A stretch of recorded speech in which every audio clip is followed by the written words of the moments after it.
Hello guys, welcome to Career Talk by Shubham Pathak, and we are going to discuss the recent advertisement has been released by Airport Authority of India today, right? सो ये जो advertisement निकाला है, सबसे पहले मैं आपको बता दूं एयरपोर्ट अथॉरिटी ऑफ इंडिया के बारे में। It is the mini Ratna category 1 PSU, बहुत बढ़िया है, मोनोपोली है इसकी अभी तो इंडियन एविएशन सेक्टर में। एडवर्टीजमेंट निकला है जूनियर एग्जीक्यूटिव का एयर ट्रैफिक कंट्रोलर में। AI में दो बहुत मेन जो विंग्स हैं, that is one is CNS, that is called communication navigation surveillance, and one is ATC। दोनों हैं। मैं CNS को बिलोंग करता हूँ, this is for ATC।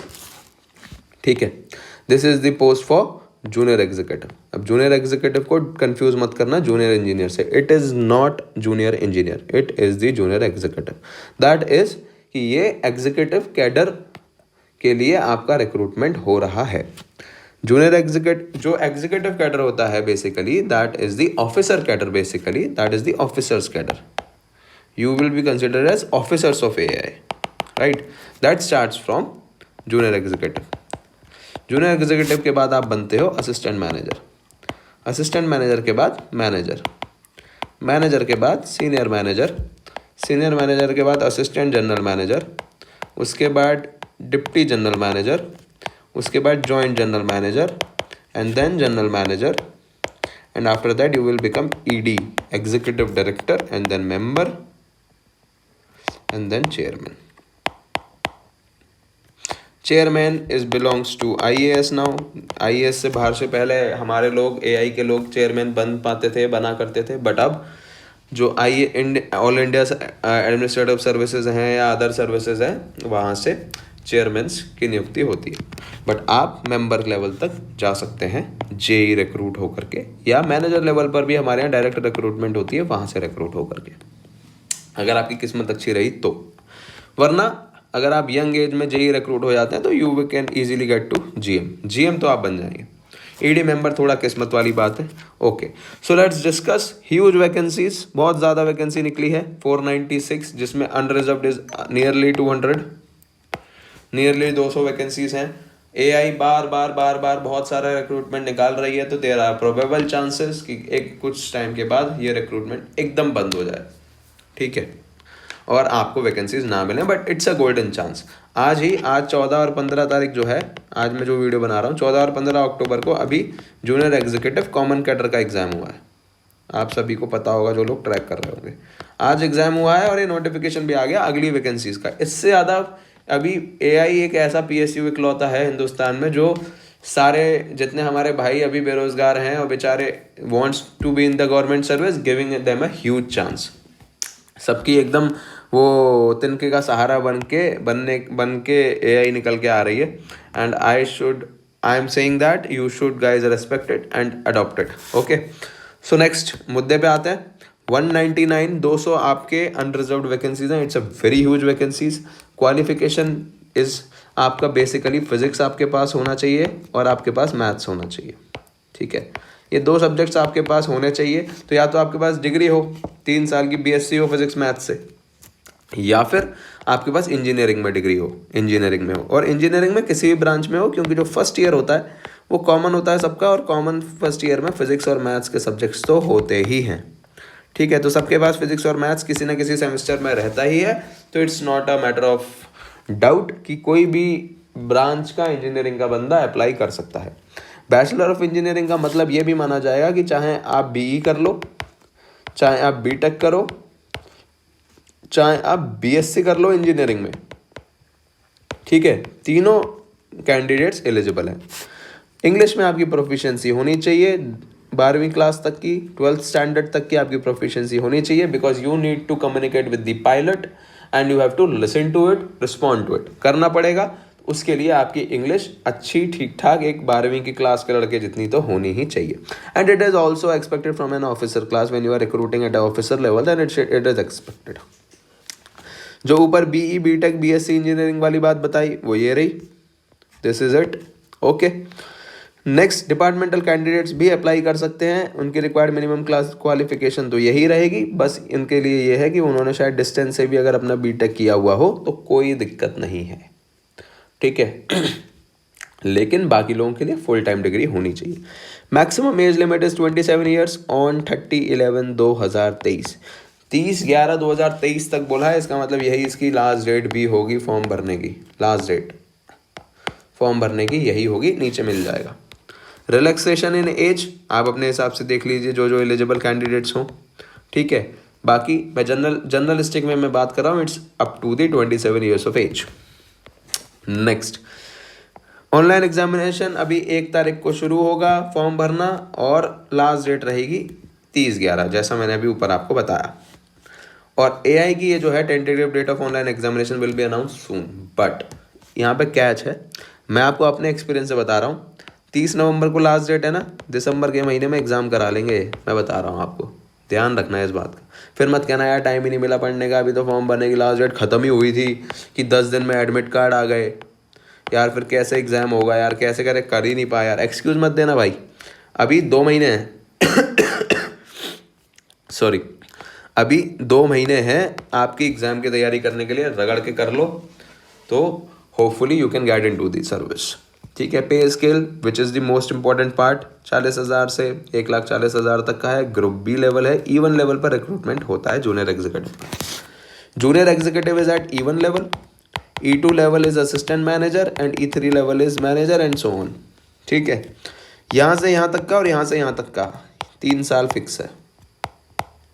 Promotion भी, promotion depends on vacancies but scale is fixed by rule. आपको scale तो E2 level का 3 साल पूरे होते ही उस डेट से मिलेगा ही मिलेगा, ठीक है।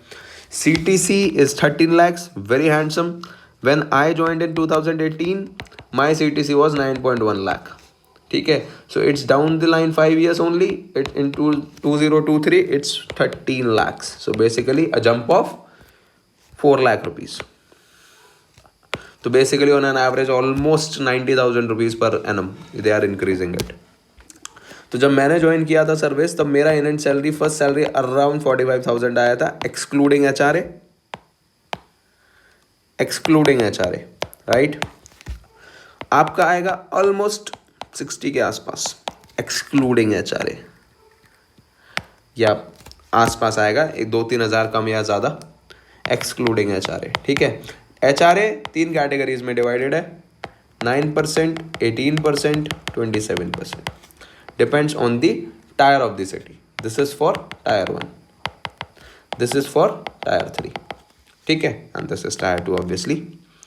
ये डिपेंड्स है, and 27% of your basic, and initially your basic will be 40,000 rupees. तो बेसिकली लगा लो 27%, ये कितना हो गया 3,600 रुपये, ये कितना हो गया 7,200, और ये कितना हो गया 3 टाइम्स कर लो 36 का 10,800 रुपये, ये आपको HRA मिलेगा, ठीक है।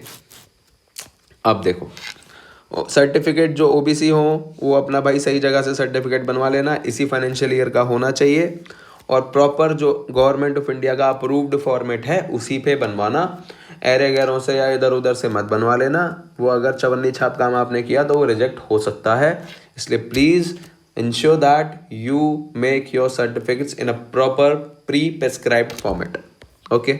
Same goes for EWS and every category student, right. Next जो इम्पॉर्टेंट है आपके लिए, that I am going to say is, certificate should be either in Hindi or English. Please do not get it issued in the regional language. Regional language में issue मत करवाइएगा, it is for only in Hindi और English। बाद में वरना कोई भी चीज़ acceptable नहीं होगी आपके लिए, right? If certificate issued in any other language, translate of the same duly attached by notary is to be submitted, ठीक है। आपको उसकी ट्रांसलेटेड कॉपी सबमिट करनी पड़ेगी। इसका मतलब ये है कि अल्टीमेटली आपको हिंदी या अंग्रेजी में सबमिट तो करना ही पड़ेगा, तो बेहतर है कि आप हिंदी और इंग्लिश में ही बनवाएं। कुछ लोग इंटीग्रेटेड मास्टर डिग्री करते हैं, यानी बैचलर्स प्लस मास्टर्स एक साथ एक ही डिग्री में ले लेते हैं, तो वो आपको प्रोड्यूस करनी पड़ेगी at the time of document verification, right.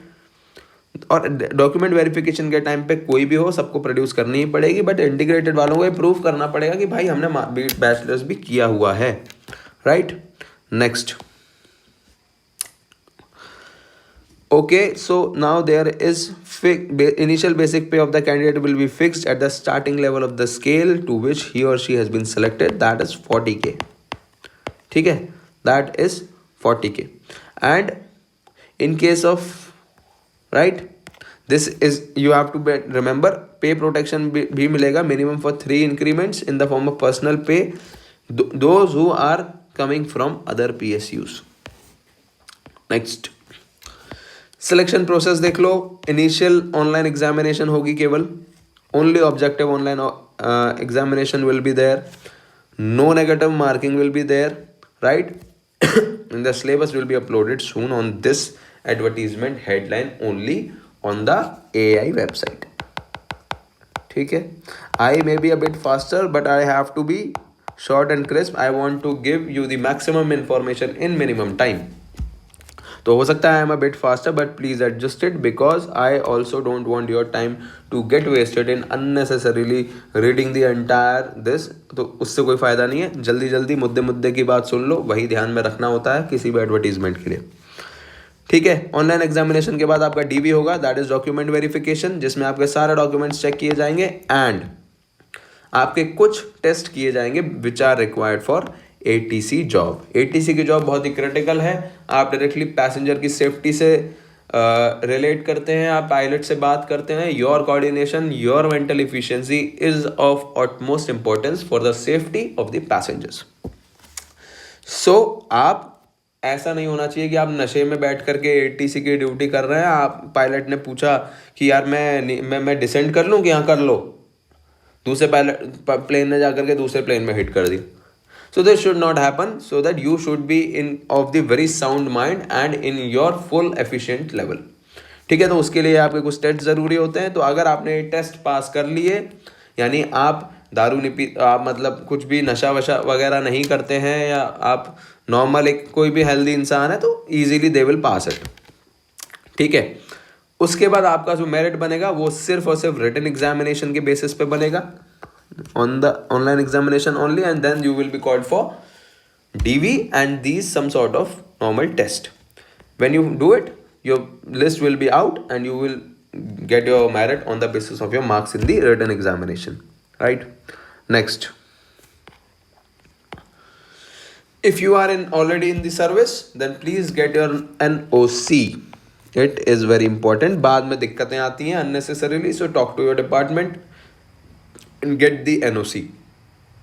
आपको अप्लाई करने से पहले उसके लिए NOC लेनी पड़ती है कि ठीक है कोई प्रॉब्लम नहीं है, you can apply, right. Now provisional candidates जो सेलेक्ट होंगे as per the merit list, ठीक है, उनका वॉइस टेस्ट किया जाएगा that you can basically speak properly और not, your voice is clear और not, whether it is so fizzy that nobody can understand what you are saying, then you are not fit for ATC duty. So basically your voice test will be done. Selection AI website पे declare किया जाएगा with your roll numbers.